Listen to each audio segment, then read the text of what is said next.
नवरात्रि के प्रथम दिन की आप सभी को हार्दिक शुभकामनाएं। राधे राधे दोस्तों, जय श्री कृष्णा। चैत्र नवरात्र के पहले दिन पढ़े ये व्रत कथा। माँ शैलपुत्री होंगी प्रसन्न, सुख समृद्धि की होगी प्राप्ति। चैत्र नवरात्रि का आरंभ 19 मार्च यानी आज से हो रहा है। वहीं आपको बता दें कि नवरात्रि के प्रथम दिन माँ शैलपुत्री की पूजा अर्चना की जाती है। माँ शैलपुत्री पर्वतराज हिमालय की पुत्री हैं। सफ़ेद वस्त्र धारण किए माँ शैलपुत्री के दाहिने हाथ में त्रिशूल और बाएं हाथ में कमल सुशोभित है। माँ के माथे पर चंद्रमा सुशोभित है। वहीं माँ शैलपुत्री की पूजा के बाद व्रत कथा पढ़ना ज़रूरी माना जाता है, अन्यथा पूजा अधूरी मानी जाती है।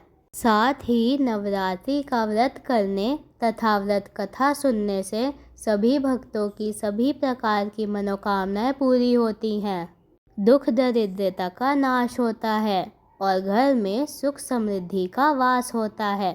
व्यक्ति के रुके हुए कार्य भी सिद्ध हो जाते हैं। तो आज मैं सुना रही हूँ चैत्र नवरात्रि की पौराणिक कथा। तो आप सभी भक्त पूरे भक्ति भाव से इसे पूरा अवश्य सुने और माँ शैलपुत्री की कृपा प्राप्त करें। आइए कथा आरंभ करें। माँ शैलपुत्री की कथा। अनंत शक्तियों से संपन्न है देवी का पहला स्वरूप।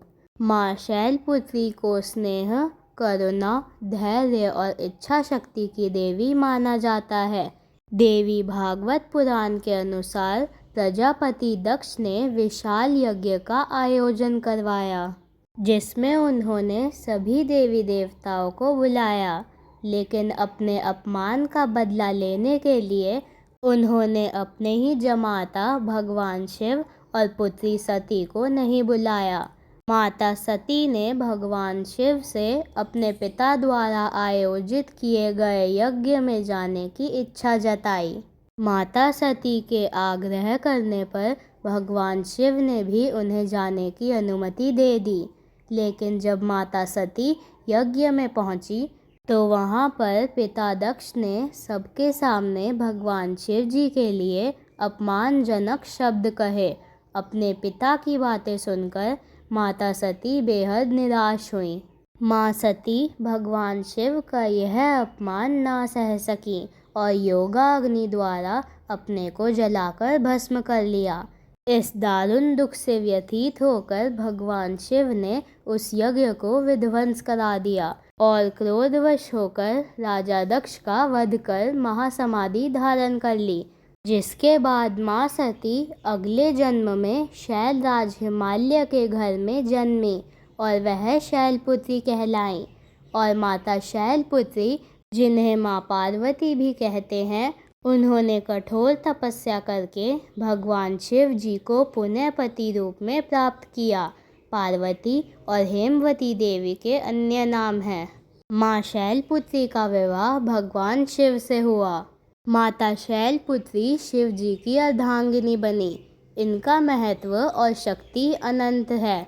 कहा जाता है कि नवरात्रि के प्रथम दिन जो भी भक्त माँ शैलपुत्री के दर्शन करता और उनकी कथा सुनता है तो उनके वैवाहिक जीवन के सारे कष्ट दूर हो जाते हैं। माँ शैलपुत्री का वाहन वृषभ है, इसलिए उन्हें वृषरूढ़ा भी कहा जाता है। उनके बाएं हाथ में कमल और दाएं हाथ में त्रिशूल रहता है। प्रिय भक्तजनों, प्रेम से बोलिए माता शैलपुत्री की जय। जय माँ भवानी। ओम नमः शिवाय। धन्यवाद। अगर आपको यह वीडियो पसंद आई है तो कृपया मेरे चैनल ऑलवेज हैप्पी भक्ति को सब्सक्राइब करें और कमेंट बॉक्स में जय माता दी अवश्य लिखें। राधे राधे।